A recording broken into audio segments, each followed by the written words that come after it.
Sometimes a tragedy can be easily explained, but other times that explanation may not be the full truth. This is the essence of today's tale, a story of tragic death that may hold more mystery than what we see on the surface. Hello, everybody, and welcome back to Mysteries Abroad podcast. This is episode number 2, which is super exciting because we're just getting started here. I'm your host, Justin, and of course, I'm joined by my wife, Megan. Hi, everyone. She's here to give us all the details since she is like the amateur professional true crime solver. Yeah, and this one is kind of true crime related, right? It is. I don't yeah, know anything about this case. Yeah, so. This is a mysterious death that is still unsolved, but we've got some pretty good theories about this one. So, as you guys know, we have been in Germany. And so my last story was from Germany, and this one also is from Germany, but we're moving on to Austria next. So I've already got my eyes on a couple of stories there that I'm researching, and I think those are going to be really good. But tonight we have got a crazy case for you guys to listen to. This one's just, it's wild, and there are a lot of twists and turns, including a really big curveball towards the end of this one. So let's jump right into this one.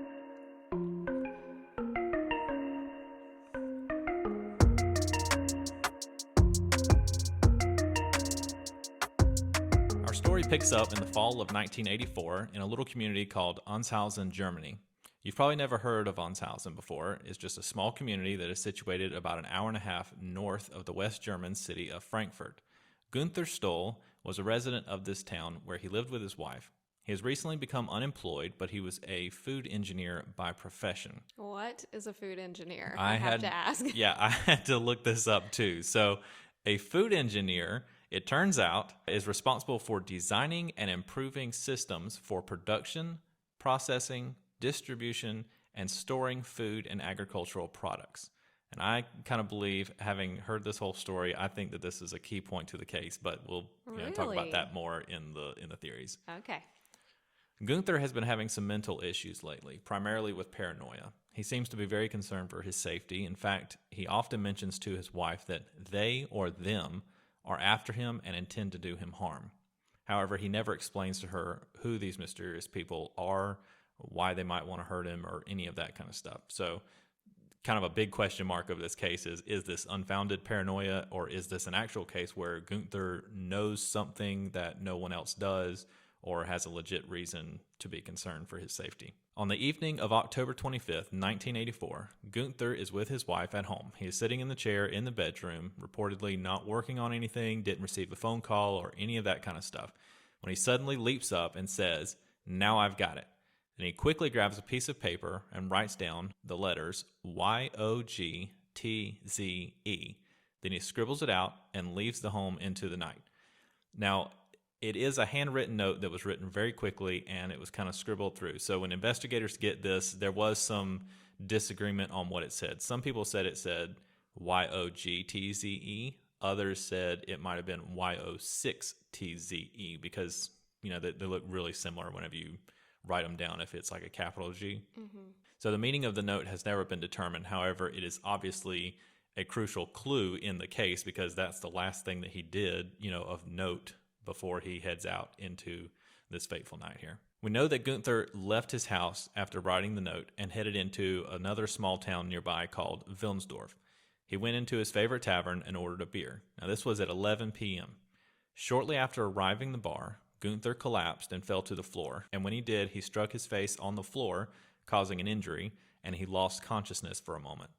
Witnesses said that he had not yet consumed any alcohol, and he seemed to be just fine until he collapsed. When did he leave his house? So he got to the bar at 11. So how do we know he didn't stop by another bar before that? I don't know the exact time that he left the house, but no one, including the police, seemed to be concerned with this time frame here. With the between the house and the bar, it seemed like he left and went straight over there. It was close by. But the rest of this timeline is definitely of concern, and you'll see why in just a minute.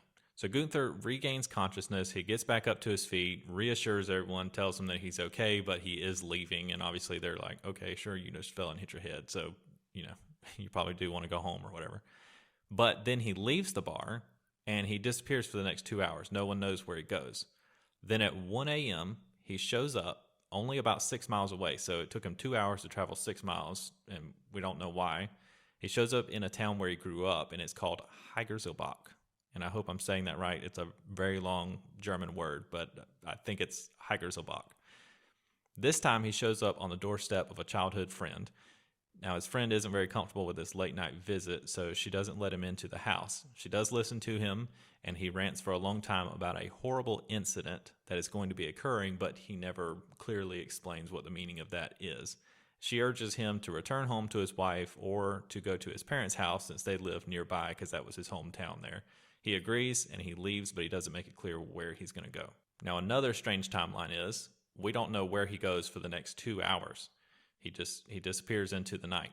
But 2 hours later, at 3 a.m. on A45, which is sort of like an interstate if you're a U.S. listener, on A45, 2 truck drivers come across the wreckage of Gunther's Volkswagen Golf.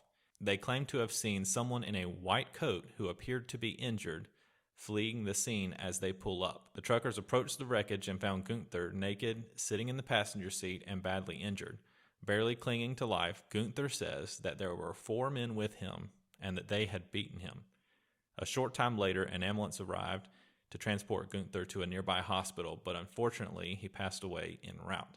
Initially, as police were investigating the wreck, they thought this was pretty cut and dry. You've got a wrecked vehicle, you have a person sitting in the vehicle that is all busted up, and he dies en route to the hospital. So they're thinking it's just a vehicle accident with a fatality. But here's where the real curveball comes in. An autopsy was conducted, and it had a completely different story to tell. It turns out that Gunther's injuries were not consistent with his vehicle accident. It says that Gunther had been run over by a vehicle, whether that be his or another one, we don't know. But Gunther had been run over by a vehicle. He was naked at the time that he was run over by the vehicle. And then since he was nearly dead, he was presumably placed into his vehicle in the passenger seat. And then somehow his vehicle was wrecked because it was found wrecked on the side of the interstate. So that leaves a whole lot of questions. I mean, investigators are sitting here they have a handwritten note that's a riddle in itself. And then they have Gunther, who now has passed away on the way to the hospital from being run over by a car when he was found naked in his own car. It is a complete riddle of a case, and that's why to this day it is still an unsolved death. They don't know. Yeah, because you can't run yourself over, right? And so if his injuries were more consistent with being struck or run over by a car, then it can't be because of the wreck. And like a big question is, they said, according to the autopsy, he was naked when he was run over. Yeah. I guess they could see like abrasions on the skin or something that Road wouldn't have been there. With the clothing on. So, and they never found his clothes either. So they don't know where his clothes went. So they don't even know where he was struck by a vehicle. It could have been, miles down the road or whatever. They don't really know. Or right there where the wreck happened. But why was he naked and in the road? Yeah. Having to our knowledge, having not consumed any alcohol or drugs or anything like that. Well, he did have a head injury. He did have a head injury. Bar. Yeah. But then you go back to him telling his wife for weeks leading up to this that someone is trying to get him and they're trying to hurt him. And then he writes down this note, this very cryptic YOGTZE note, and then rushes out. I mean, you could say he went to the bar, he fell, he hit his head, and then he just had an issue with that caused him to take his clothes off, run down the interstate, and then somebody saw him or somebody hit him and then maybe said, hey, we got to cover this up and let's put him in this car and push it over the hill or something like that. Like something could happen, but it would just be very coincidental considering what happened in the early part of the night. Yeah, he was already paranoid about something before he even hit his head. Yeah. So that's a very odd thing to add up. I also want to ask, were any of his coworkers also feeling paranoid about something? Because there is like folie à deux, and like 2 people or 2 or more people can kind of be feeling paranoid for no reason, and they're kind of just like feeding off of each other. So could that have been going on? Allegedly, no. They said that the police looked into his workplace. They talked to his coworkers, and so I would assume if any of them had any feelings that they were also paranoid or they thought they knew what was going on with him, then they would have shed some light on it there. But supposedly from the police investigation, nothing came of that investigating and that was his prior work because he was unemployed at the time, and we don't know exactly why. Oh, he was unemployed. He was unemployed at the time, recently unemployed. But we don't know why he was let go or fired or left his job or what the situation was with that. I'm sure that as the police were investigating, though, they did get into that. So they would have to know. It would have to be in their investigation file. Yeah, like if his boss they wouldn't said, just... we fired him because he was going crazy. Like, he was paranoid around here. So, we had to do something about that. But whatever was found out there, I mean, the police thought it didn't solve the case. It didn't shed any new light on the case, which is interesting. Yeah. So it must have been like, oh, no, he just said that he had another opportunity and he left or... Okay, so or something. Probably not work-related. I disagree. Really? So here's my theory, and this is going to sound pretty crazy, I think. But no, I haven't seen anyone else talk about this. But what if he was killed because of like corporate espionage or something? What if he knew something about the industry or about his company or about an executive at the company or something along those lines that put him in danger?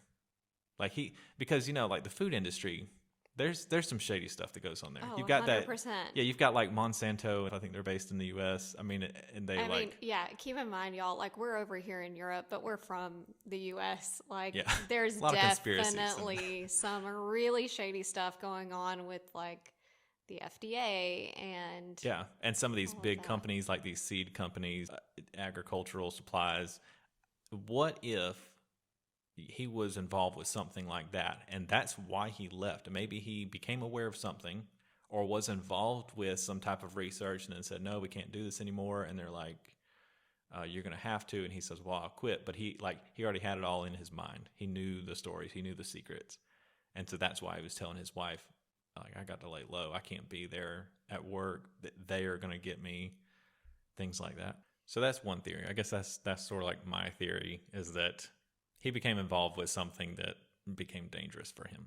So another thing, and this may not be a complete theory, but this may be another clue.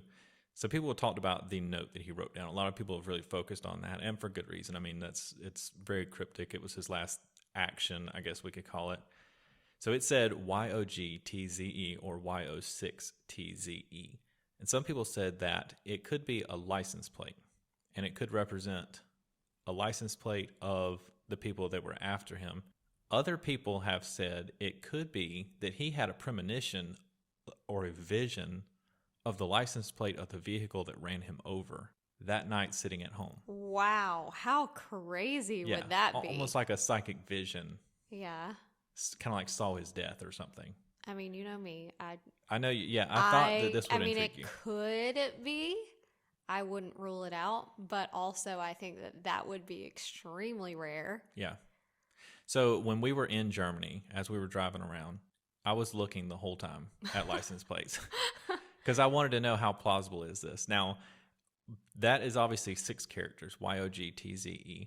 All the license plates that I saw were 7 or 8 characters, but this did happen in the 80s, so maybe there were 6 characters back then. So another thing is, on these German plates, the first letter or first couple letters denotes the city that it's assigned to or the region that it's assigned to. And there are no cities that would have a Y as their first thing. Probably not a license plate.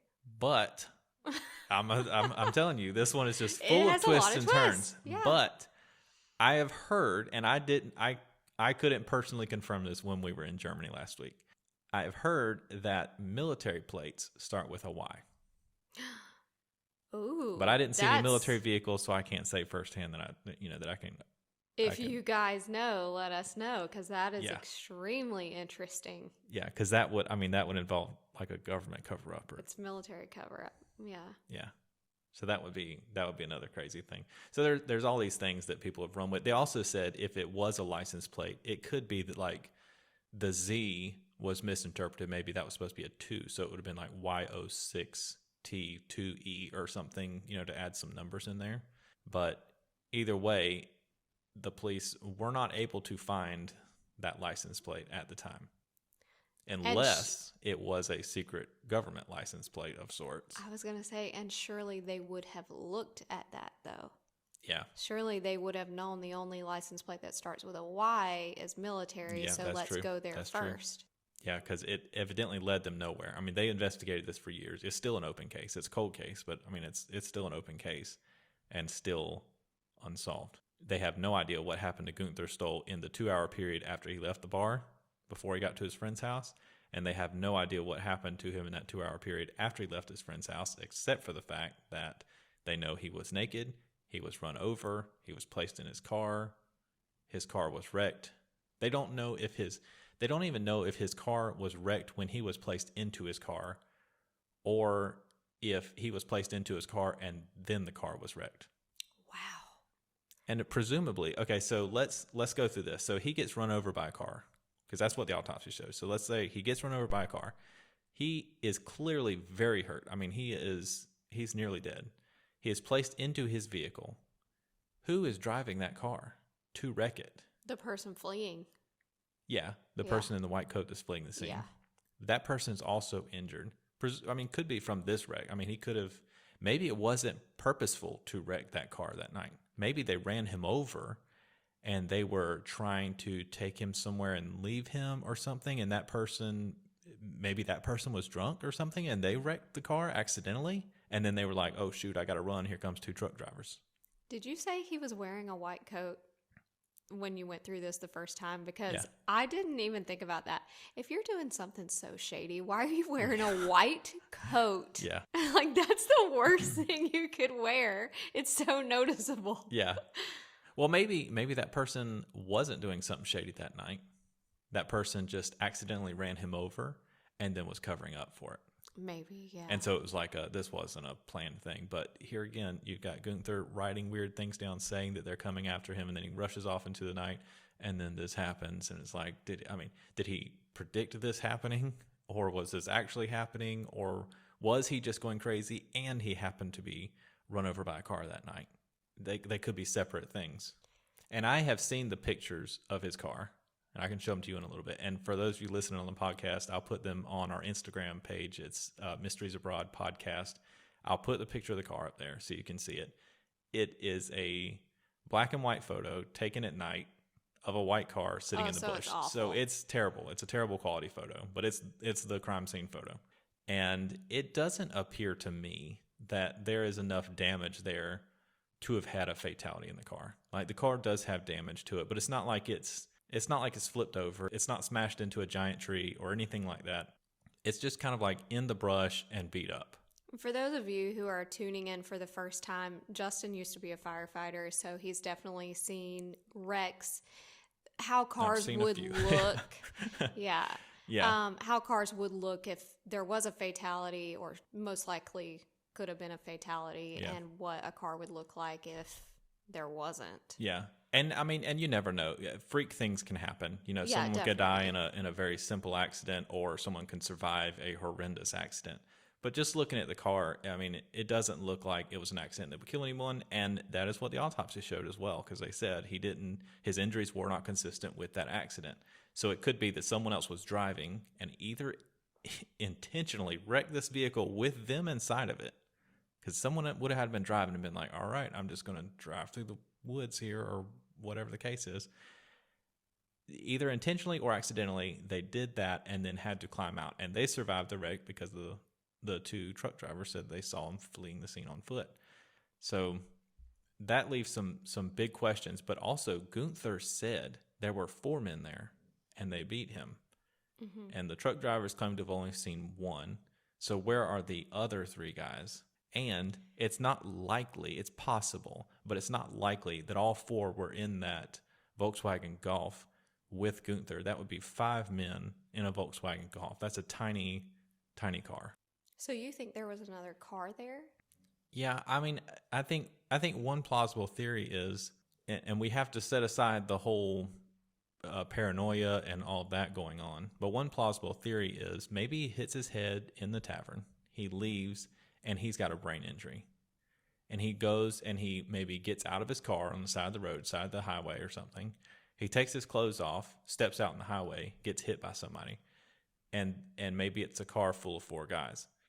Those 4 guys say, we have to cover this up. So They put him back in his car. They're going to drive him somewhere to dump him or dump the vehicle or whatever, and then either purposefully or accidentally wreck the car. And then, I don't know, the other 3 have driven somewhere else, so then the one person that's driving Gunther's car just has to run off on foot. Something like that, because they never knew if Gunther was struck by his own vehicle or someone else's. So it could have been just a freak accident that someone tried to cover up that night.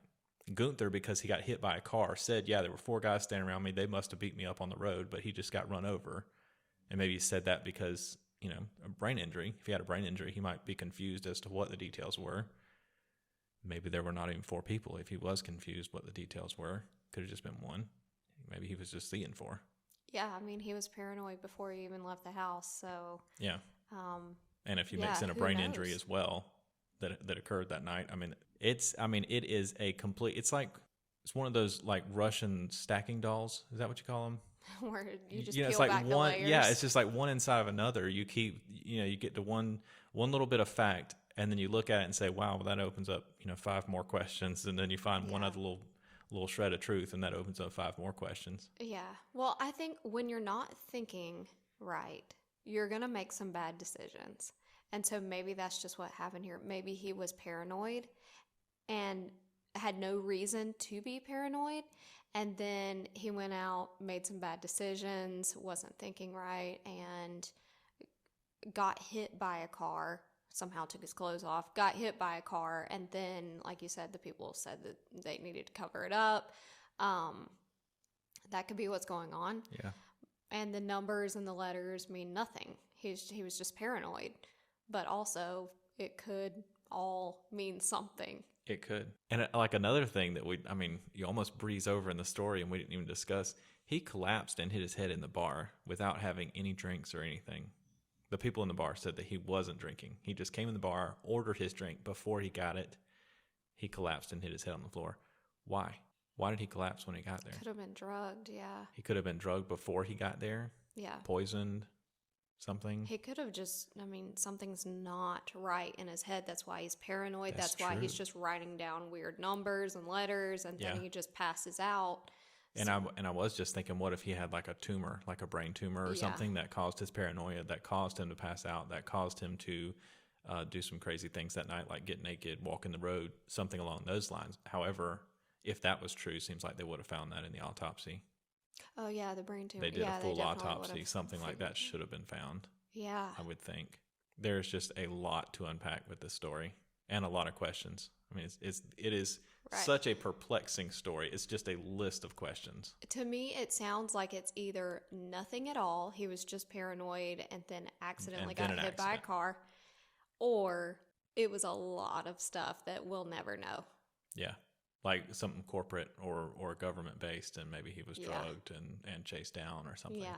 Yeah. So interesting. It is. So for you listeners, go over to the Instagram post and comment below it what you think is the most likely theory. Maybe it's a theory we discussed here. Maybe you got a completely different theory that we haven't even thought about, no one else has thought about. But I would love to hear what your theories are, because this one, even with my theory, my personal favorite is that it's some kind of corporate cover up or something. Even that one, I'm not completely sold on it. Like, I am still wide open to whatever. So I would love to hear what you guys have to say about that. So that covers it for our German stories. Next up, we have Austria. I already have my eyes on a few different Austrian stories. I'm trying to pick which ones we can fit into the podcast while we're here. Yeah, I think we'll have like 2 podcasts in Austria. So I'm trying to figure out how I'm going to work that out. But those will be coming up next. Oh, I cannot wait to hear them. Are they like true crime? Are they paranormal? They are true crime stories. Both of them? Yes. Or I've actually got a few. I've got more than 2. So you got to narrow it down. Yeah, and I'm really struggling with that, to be honest. So. All right, guys. So that's going to do it for today's podcast.